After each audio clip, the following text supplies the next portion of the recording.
काट ले हर जिंदगी तोहरे याद के सहारा से। कब प्यार न करब दोबारा से, कब प्यार न करब दोबारा से।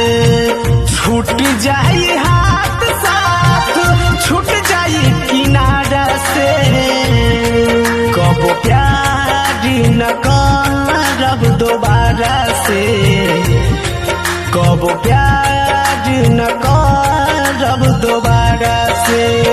दिलवा में आइलू तू आस बनके, हमके दे गइलू धोखा तू खास बनके।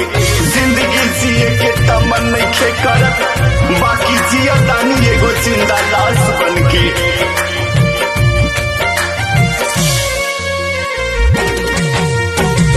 जा जा हट जाई